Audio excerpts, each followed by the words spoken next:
Hello, welcome to Live with Kim. I'm here to join you today, or you're here to join me, or you're about to join me.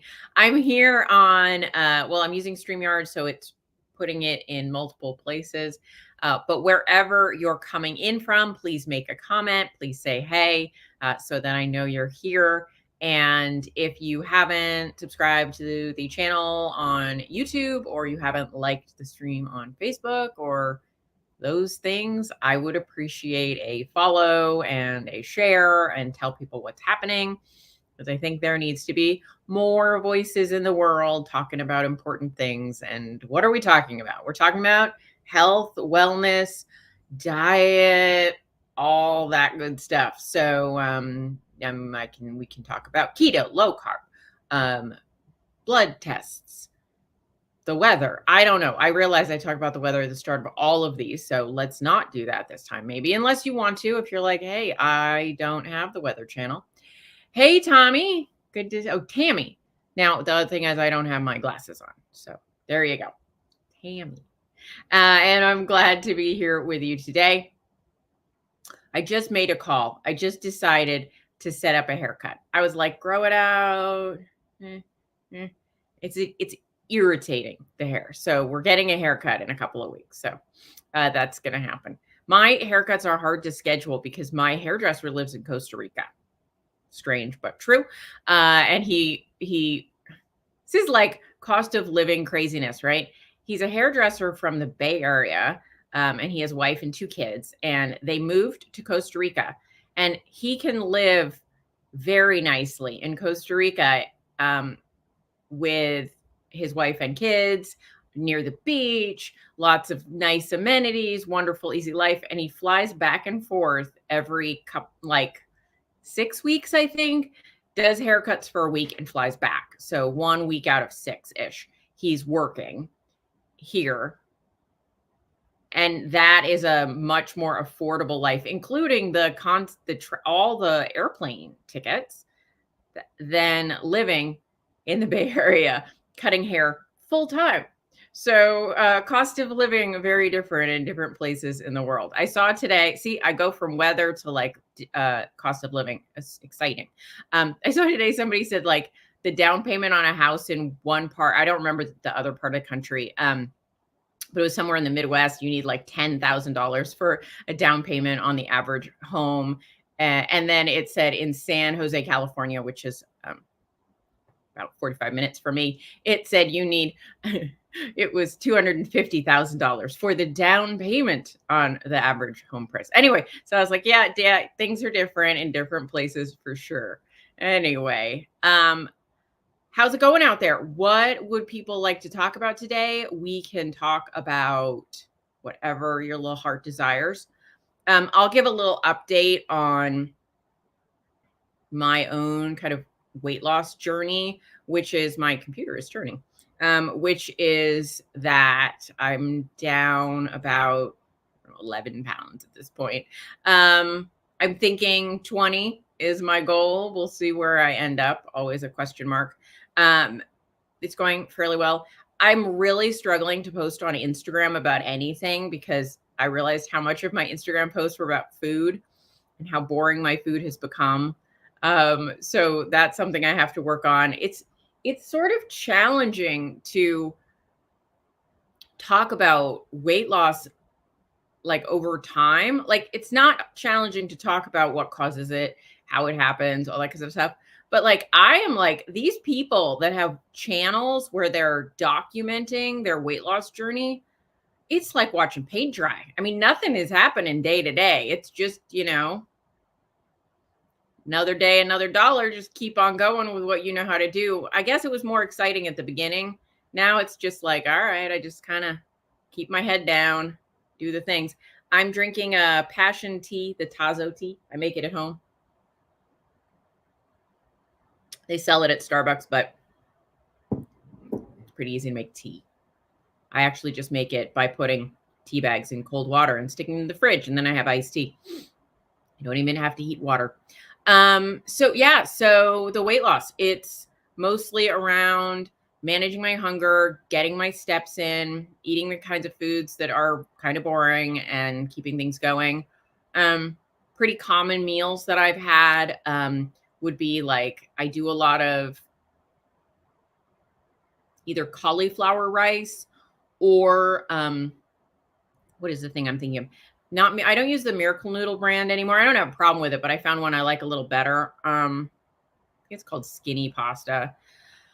So the konjac noodles as kind of a base for my dinner. Then I throw in some meats and sauces, either like a tomato sauce or a little bit of Alfredo sauce. That's not a super high fat one. Kind of do a version that's a little less. The Rayos. I always say it wrong. Rayos sauce is good for me. They have a bacon flavored one. I haven't tried that one yet. I just saw it at the store the other day at Sprouts. And so dinners are pretty much that. And then we haven't been doing creamies at night because it's been cold, but it's warmish now. So we might get back to the creamies pretty soon. Breakfast is like some egg bites that I make or cottage cheese and yogurt with some fruit. And lunch is more of a snack. So I usually have fruit at lunch with some source of protein. So that's it. And so it's going pretty well. I'm back in my smallest size that I've purchased as an adult person. So that's nice. I definitely, though, if you asked me back when I weighed close to 300 pounds, what I'd be happy with in terms of weight loss or fat loss, I've passed that number by quite a bit, and I'm still like, still room to go here. But I'm healthy, I'm happy, I'm functional. That's really at the end of the day what matters. And then when you have the headspace to kind of work on some aesthetic goals, I think that's fine. I think having aesthetic goals totally reasonable. I think we shouldn't confuse the two. I don't think you need to be a size 8 to be a healthy human. I was certainly a healthy human at a size 14. But I guess there is a point of where your weight itself is a huge impediment. So, just a range of healthiness. Denise said, hey, Sylvia. Denise said, you have helped me tremendously through Keto Unstuck. I'm so glad, Denise. It's so good to have you. Open my eyes about several areas of my nutrition goals. I'm forever grateful. That's awesome. I'm glad that I could help. So for those of you who don't know, Keto Unstuck is a program I run for people who have been either keto or low carb, and they're not seeing the success, or carnivore, which is kind of keto or low carb, covers that too, and are not seeing the success that they truly want. And so they maybe they did and now they don't, and so they are now looking for some additional troubleshooting and detective work. And so we do that together in the program. Kristen, do you think it's important to supplement creatine? If so, which brand do you recommend? I do think it's important to supplement creatine. What is creatine? So creatine, it's a supplement that they make, and basically what is high in creatine? Meat. I'll just say meat. It's for meat. And so often women don't get enough creatine. And what is the use of creatine? Well, it used to be kind of thought as like a bodybuilder supplement because it's helpful with muscle growth and pulling water into your muscles, allowing you to have a little more endurance in the gym. But they also find that it's very helpful from a brain perspective. And so because of the cognitive improvements, both for dementia, Alzheimer's, those kinds of cognitive issues, and also for depression, it seems to be helpful there as well. So for those reasons, it's part of why I'm so on board with it. And so Thorne makes a good brand, is a good brand always, but Thorne tends to be a little pricier than some other brands. Any creatine monohydrate is probably a good one. It's not that expensive a supplement. Indigo Neely, it's good to see you. I haven't seen you in many, many months. So, except for on the YouTubies. But it's good to see you. Neely and I met in person in Austin last year, where we hung out a bit around what was the the experience formerly known as KetoCon. I think it's got a new name now. But that was a fun time. We had a nice little party time together. Not that we're wild partiers. Party involves just having some meat together. And so had a good time. Met her adorable, lovely husband. Fun couple people. If you don't watch them, you should. Well, mostly her and the kiddos. I think she also has kitties, but anyway, yeah, super fun to see you, Neely. And if you guys, I mean, her channel is fabulous. Her, I think, really claim to fame, though she should have more than one, is her versions of the egg white bread and related type rolls and breads. Definitely recommend getting an education from her on her YouTube channel about that. All right. So what other things should we talk about today? Hey, Joanne, good to see you from Mesa, Arizona. Yeah, I think, what else is happening? I know, Neely, you've been doing some experiments recently. I saw, what was I seeing? Have you started eating a few, like, was there a carb thing? I'm trying to remember what I saw you saying about changing some of the ways you eat recently. Anyway, if she has a Wednesday check-in kind of thing, definitely check up on Neely for sure. And her channel is called Indigo Neely. All right, so what else is going on? But yeah, I was talking about weight loss and that it's not that thrilling. And that's something we have to kind of thinking about, is that early weight loss, when we're seeing like weight fall off in enormous quantities, that can be really exciting. But like day to day, from Monday to Tuesday to Wednesday to Thursday, not much changes in my life. Not much. I'm not down a size in a few days, right? And so it can be really easy to start to like think about wanting to be entertained, because we like to be entertained. And I used to use food for entertainment. And now if I'm not using food for entertainment and I'm not really having weight loss for entertainment because it's too darn slow, watching paint dry, not that entertaining. So it's just something to be very aware of during a weight loss phase, is it's not going to be entertaining at times, and to be careful, because my favorite source of entertainment is found in the kitchen. Anyway, okay. So Neely, yeah, she started eating more carbs after exercise. And she's training to run a 10K. Wow, good for you. Good for you. Not me. Good for you. So happy to hear that's going well, hopefully. I am just trying to get my 2 sessions in the gym a week done and my 8 to 10,000 steps a day in, which is nice on a nice day. So that's a good deal. What else is happening in the world? I'm headed off in just two weeks in a day or two to go to Las Vegas to experience the convention that is called, sorry, eyelash. The convention that Dave Feldman is putting on, the Collaborative Science Foundation. It's at cosci.org, cosci.org. And that'll be a fun couple of days. I'm going to hang out a little bit with Nisha and Ken Berry, with Dave Feldman, with Siobhan Huggins, with Amber O'Hearn, and there's going to be a lot of good things. Joanne, fabulous question. Thank you. What do I think about bioidentical hormone replacement? I hear you can stall if your hormones are off. I am a huge fan of hormone replacement therapy. I'm actually reading a book about it right now. I'm such a geek about it. I can't. The book that I'm reading that's just a really good read is called Estrogen Matters.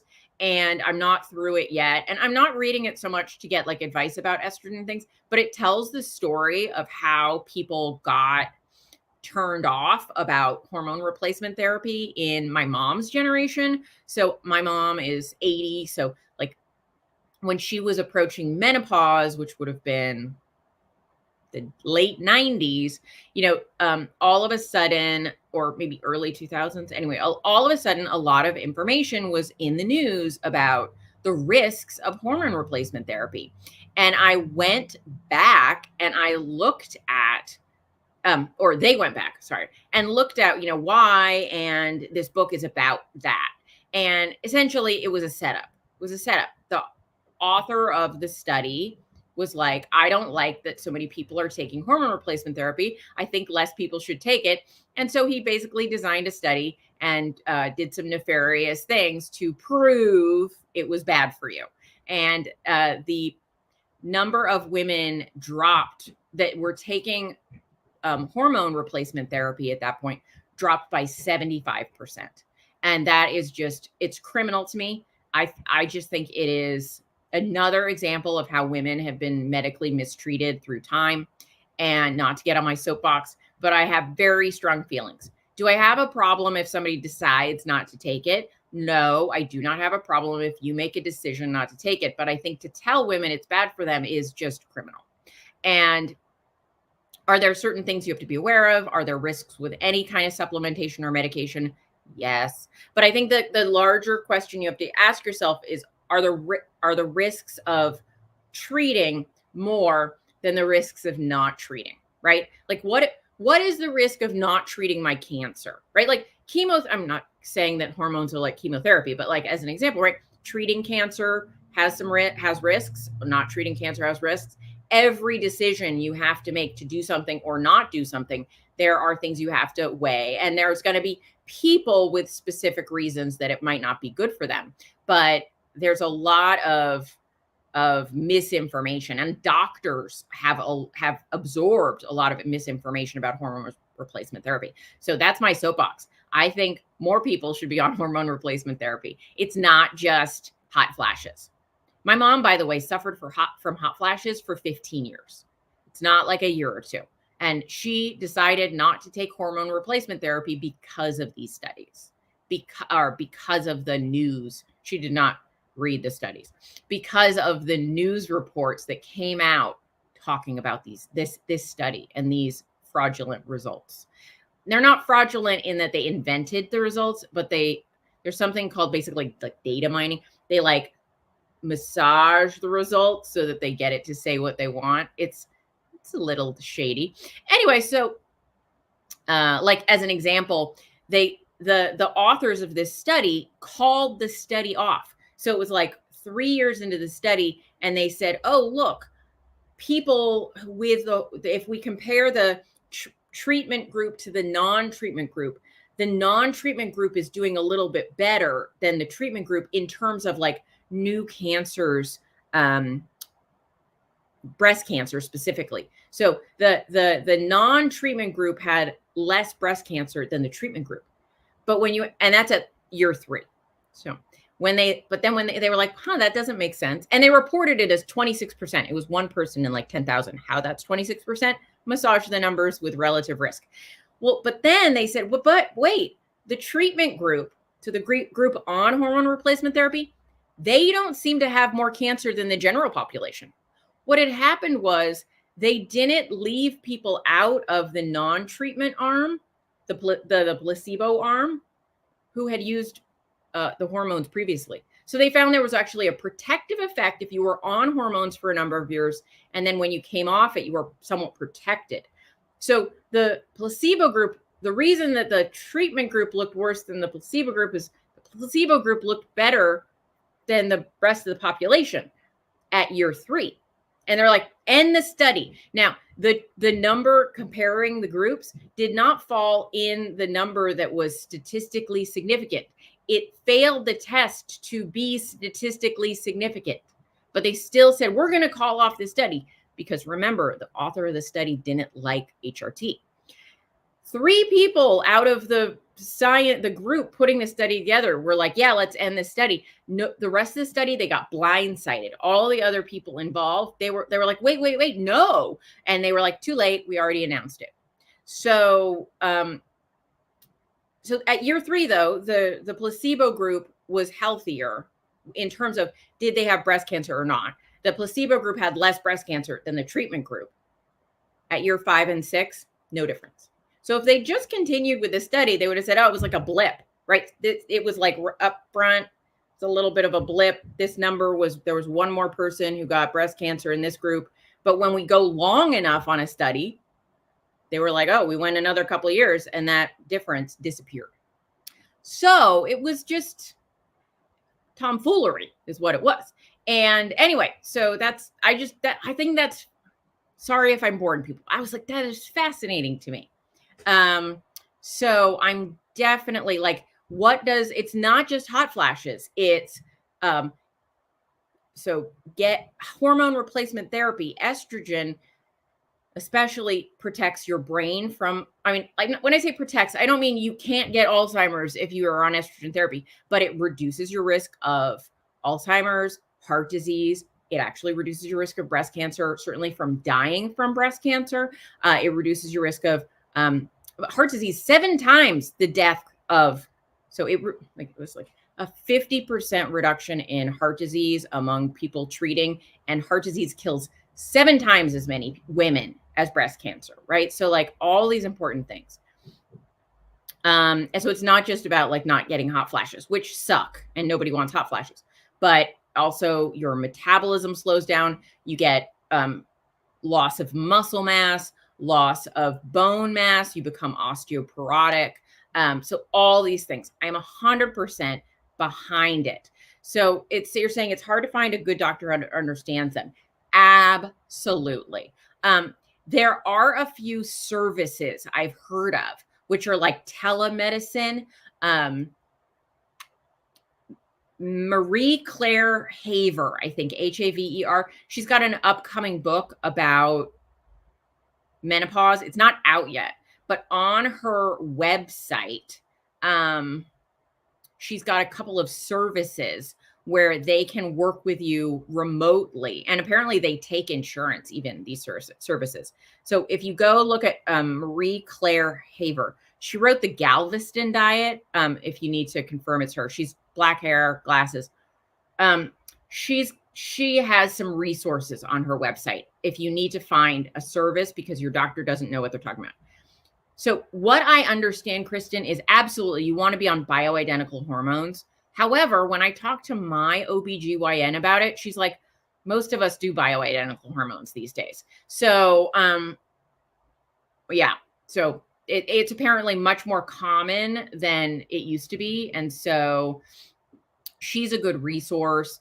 And it's not, so when we say bioidentical, it doesn't necessarily mean as much as it used to because it just means it like mimics them. But absolutely, you want to be on a bioidentical form for sure. Rather like there's an old form of progesterone that I don't think they use anymore that was synthetic, and there are other options for sure. Yeah. So yeah, she's a good resource.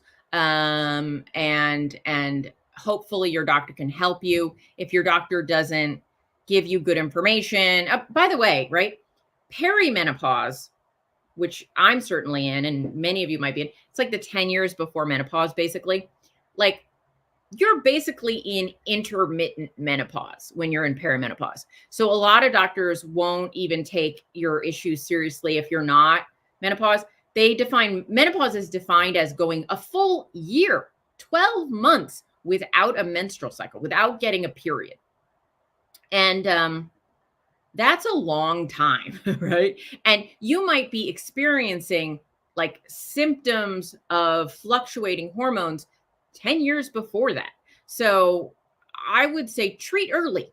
Like find a doctor who takes you seriously if you're having symptoms. So of hormonal fluctuations. Like our hormones are a mess during perimenopause. Now, the problem is it's harder to diagnose the issues because 1 month we might have good hormone production, another month it might be lower, higher, lower. And so it's like trying to hit a moving target during perimenopause, but that doesn't mean that you shouldn't be treated if you're having symptoms that are clearly identifiable as perimenopausal.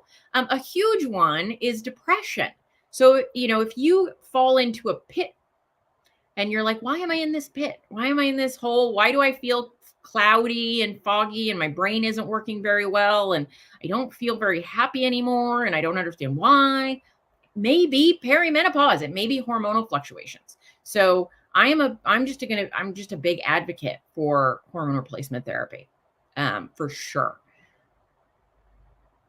Oh, geez, Kristen, hot flashes, inability to sleep. You're so there. You're in there. You got to go see your doctor. If they don't turn out to be helpful, look up Mary Claire. I want to say Marie, but I think it's Mary Claire Haver. And like, I think if you sign, I think I did this. I signed up for her newsletter and I got like a little like download. And in that download, there were a number of companies you can work with that can prescribe you things through a telemedicine practice. So I am not opposed to that. Also, find a new OBGYN if your OBGYN isn't being helpful. For sure, one of the things that I think everyone will tell you is you can't just take estrogen. You have to take progesterone with the estrogen, or else you do increase your risk of endometrial cancer. But that's pretty easy to do. And if you have apparently a Mirena IUD already, that puts enough progesterone into your uterus that that you don't need to worry about progesterone. The issue is, right, progesterone allows your the lining of your uterus to thin while estrogen builds it up. So if you're just on estrogen therapy but not the progesterone, the endometrial thickness gets too thick, and then it becomes a cancer risk. So you need to be on a combination therapy. But then some people, even if they're like have the Mirena because that's just a little bit of progesterone, I'm not telling you to get one. I'm saying if you have one, then you still might need a little supplemental progesterone, because there are certain things progesterone does. It helps. So like symptoms of low progesterone might be it affects your sleep, your hair. Actually, hair falling out can be that. Progesterone depends on if you still have ovaries, as I understand it. Yeah, but even if you still have ovaries, you might. Okay, got it. So, women who've had a hysterectomy, so the removal of their uterus, can take estrogen without progesterone because they don't have a risk of cancer to an organ they no longer have. So that's why. I don't know for sure. I'm not an expert in this field, but I believe even if you still have your ovaries, you'll still need progesterone. But certainly you wouldn't have if you have your ovaries, you're probably going to have, no, I would say if they take out your uterus, they don't always take out your ovaries, but if they took out your ovaries, you probably don't have a uterus, right? They probably took that out too.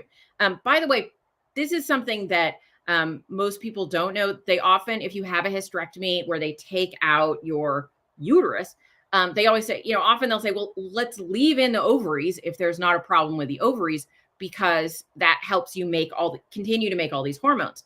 And then they don't tell you that now you've cut off one of the blood supply sources to your ovaries, and you won't go into menopause immediately, maybe, right? So if you take out somebody's ovaries and their uterus, they're in menopause. They are not yes, you produce a teeny bit of estrogen in other parts of your body, not enough to really cause any much help. So if they took all that out, all the plumbing out, you're in menopause tomorrow, right? Today. If they leave your ovaries in and you were still menstruating at the time they took out your uterus, you get a few years of use of those ovaries. But they find when people do a hysterectomy without an oompectomy, I love that word. That's your removal of the ovaries is called the oompectomy. The oompectomy, if you leave them in, you'll still go into menopause 4 years earlier on average, which could be, right, for some people that's 6, 10, right? An average of 4 year earlier onset of menopause than if somebody didn't have that hysterectomy. And that's with the ovaries being left in. And the reason for that is that one of the sources of blood that goes to your ovaries is your uterus. So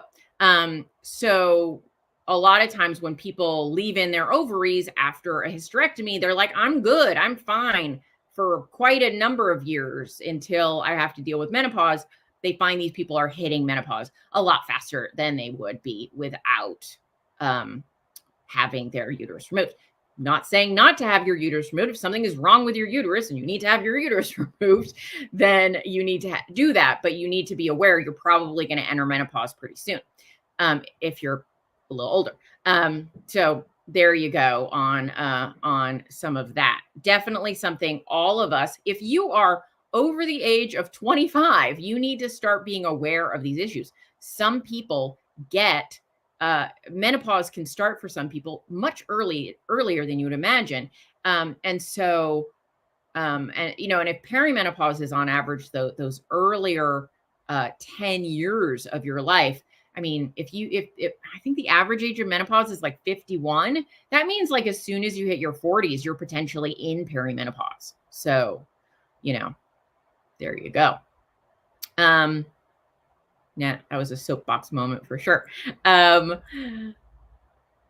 for said, you and Dr. Barry are helping people being empowered when dealing with doctors. Yeah, absolutely. You've got to be your own advocate. I mean, there are so many, they are well-meaning and ill-advised out there, a lot of the population. And doctors are people.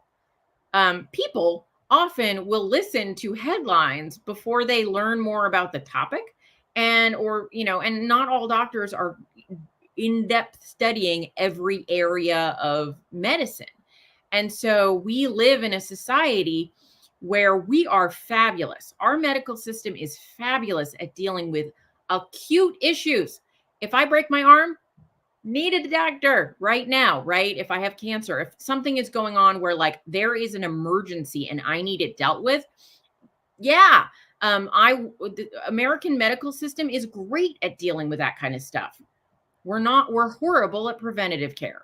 Horrible. So, I mean, look at the diabetes thing, right? I was just writing about this today, so I'll just say it out loud, get a preview of things that I'm writing in the future. How is our medical system set up? It's set up to diagnose us with diabetes when our A1C reaches, I always forget, is it 6.5? I think 6.5, right? And it's only considered pre-diabetes when you're like over 5.7. But damage to your system starts from your diabetes at 5.5. That's not even called pre-diabetes yet. So what the heck is this pre-diabetes thing? Like, I'm like, if your body is being damaged by high blood sugar, that's diabetes. Why have we set the number so high? And then you could have known that you were developing diabetes 10 years ago, because if we'd been tracking our insulin resistance for those years, so now we've got like, oh, there's actually a better test and a better test and a better test. But most doctors don't know about this yet. And it's not because they don't care. It's just they're not trained to. And so if there aren't people like me willing to like come out, and people like you guys come out and say, something's wrong with this situation and we need some work in this arena, then people won't change the paradigm. The medical establishment, once upon a time, was based on something called the four humors. Have you heard of this? This was the prevailing medical theory, that you have phlegm, black bile, yellow bile, and blood. That's what's in your body, and that's what tells you if you're healthy or not. And if you're not healthy, it's because your four humors are out of alignment. And that was the prevailing way they considered the body, until like kind of germ theory took over. Germ theory was first discussed in the 16th century, I believe. And it didn't become sort of the approved of, understood theory till the 19th century. That's 300 years later, which is like 5 generations at that time, because people didn't live that long. So it takes a long time for new ideas to hit, like to become established ideas. And so all these topics, thyroid, insulin resistance, metabolic health, autoimmune issues, all this stuff that we're like making breakthroughs about right now, cholesterol, right? We're making breakthroughs around right now. It's going to take a while, and we can amplify it. We can push it. We can speed it up, but only if we're talking about it. Only if we're talking about it. All right. So what was I thinking about the other day? No, I can't remember. All right. So how I make this tea, Like I told you, I just put these tea bags in ice water overnight or water overnight. And then I put the jug in the fridge. I have a nice glass jug. I put it in there. And then I add 2 packs of raspberry element to my giant jug. And it's delicious. Raspberry element with this passion tea. It's the same one they sell at Starbucks. I just buy it direct from the grocery store. It's Tazo brand. It's a delicious combination, the raspberry. And then I get some electrolytes as well. All right, now that I've been on my soapbox for a while, what else do you want to talk about?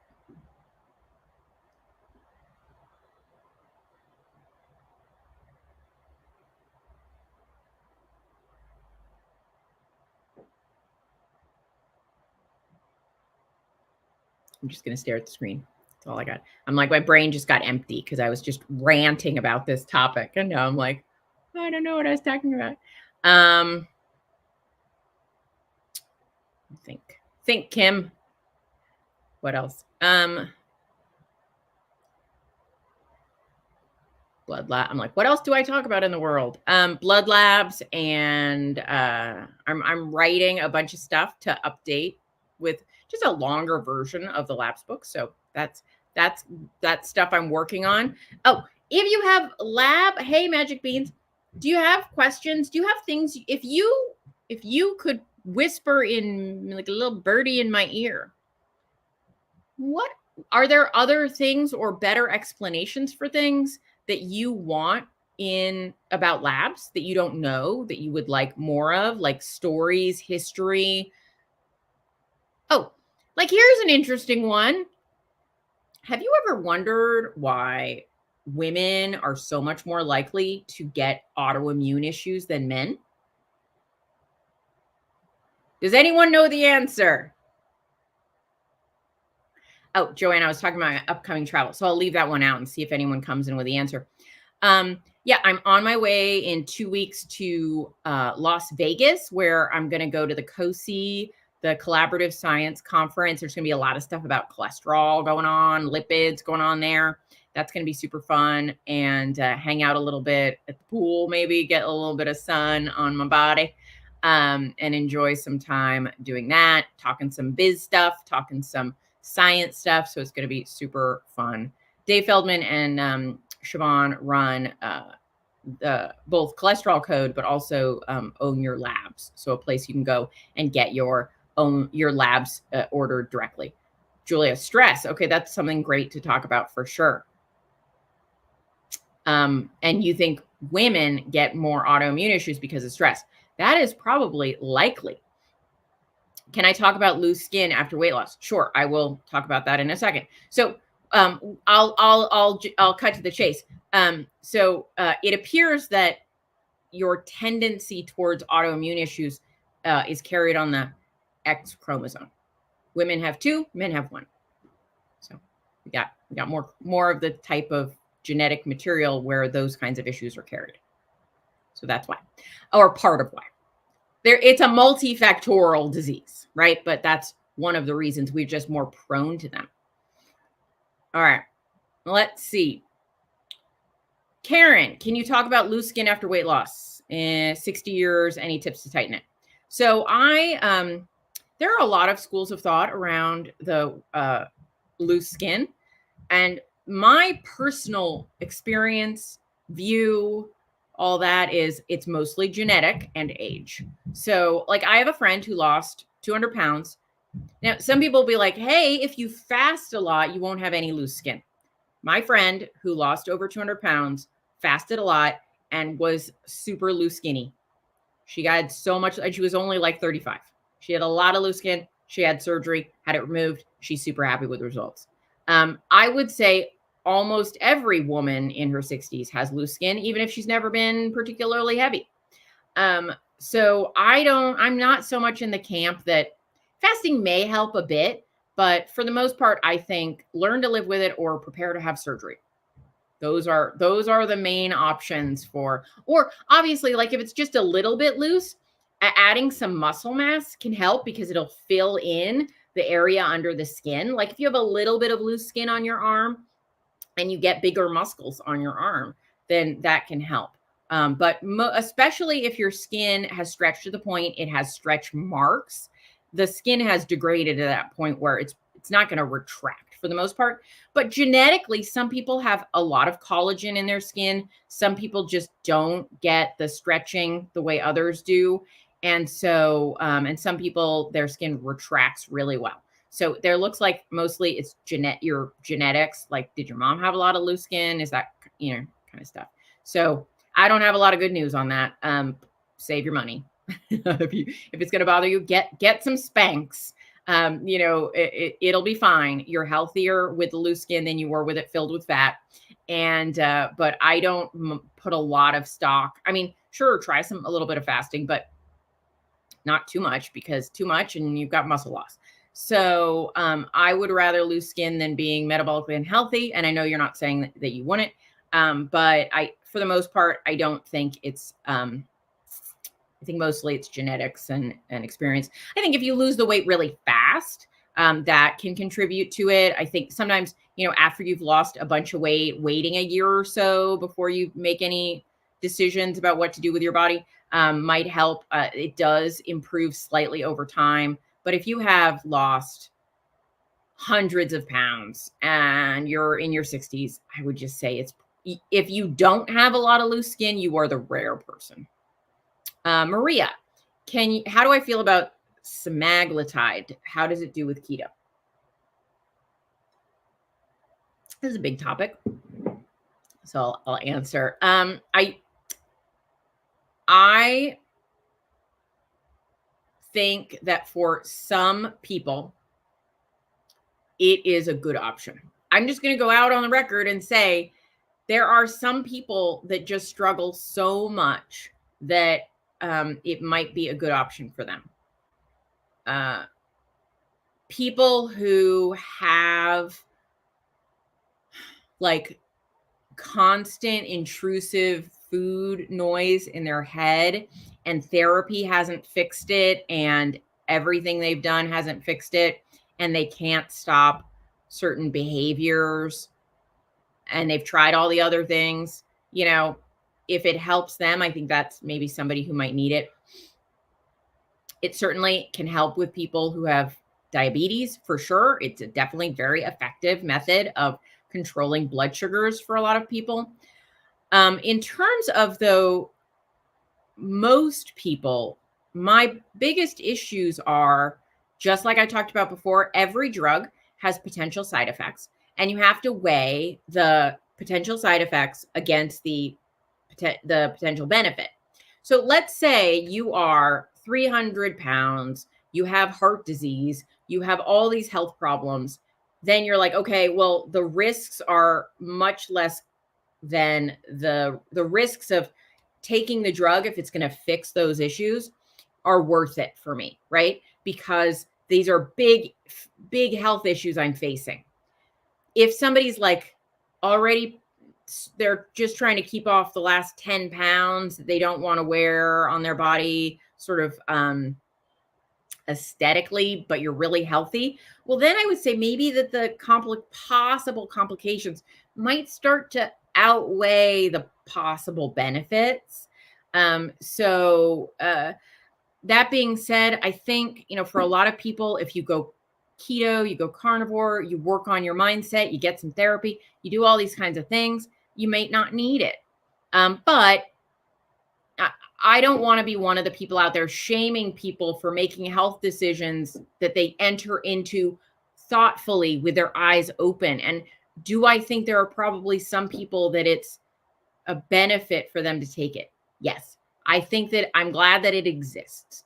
Do I think it's being abused by a lot of people? Also, yes. And so, like, for me, I look at it kind of matter of factly, which is, costs like $1,000 a month, I think. It's not cheap. It might be even more. And your insurance is unlikely to pay for that, at least for a long time. And it shuts off food noise, right, in people's heads. Like, for a lot of people, I guess, it makes them less interested in food. And for those of you that have histories with food noise, you know what I'm talking about, that constant drive to go eat something. And it reduces hunger. So, that's helpful in weight loss too. So, but then eventually, if you stop taking it, all those things just come rushing back and you haven't fixed them. So I'm like, fix those things if you can. And if you're like, look, I can't fix them and this is ruining my life. Well, okay. Prepare maybe for the fact that you have to figure out how you're going to pay extra $1,000 a month the rest of your life, because I don't know that you can ever go off it, because those mental things will all just come back when you stop taking it. So I think you have to think really critically about all those questions if you're going to evaluate if it's a good idea for you to take or not. So long answer short, I can see the benefit for some people. And also, I think you have to go into with your eyes very open. And if they're not, then you're potentially setting yourself up for some real issues, because the side effects are real for a lot of people. Some people, they're like, I'm fine. And other people are like, my stomach stopped working. And, that is something to contemplate if you can deal with that. Magic Bean says, I eat carnivore and I'm not having the energy that other people talk about. Is there a common reason for the low energy? So if you're in a transitional space, right, with any diet, you're going from high carb to low carb, keto to carnivore, any of those transitions, you got to get out of the transition. You got to give it at least 6 weeks to get out of that space, because your body is probably confused and it always takes some time. But if you're talking about, hey, it's been a year and I'm still feeling low energy, one of the things to look at is your protein to fat ratio. Some people do better on more protein. Some people do better on more fat. So you got to find what works for your body and you. And then some people, it's electrolytes, more sodium, less sodium, finding your sweet spot there. Long term, though, not every diet is perfect for every person.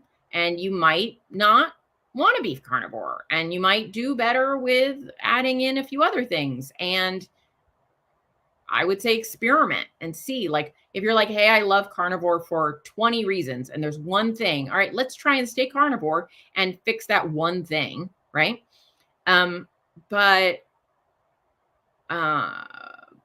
so the things to manipulate there would be the protein to fat ratio, overall calories. You might be under eating because your hunger is so suppressed on carnivore. And so, maybe try eating a little more. You might be under or overdosing sodium. Try working with that. Sorry, my throat is dry. And so play with those variables. And at the end of that, you may be like, maybe it's not for me. And that's okay too. You get to decide how you eat.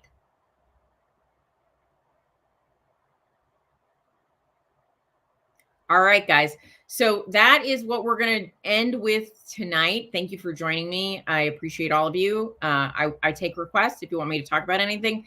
I am glad that we had this time together. Everybody have a fabulous week. I'll see you next time.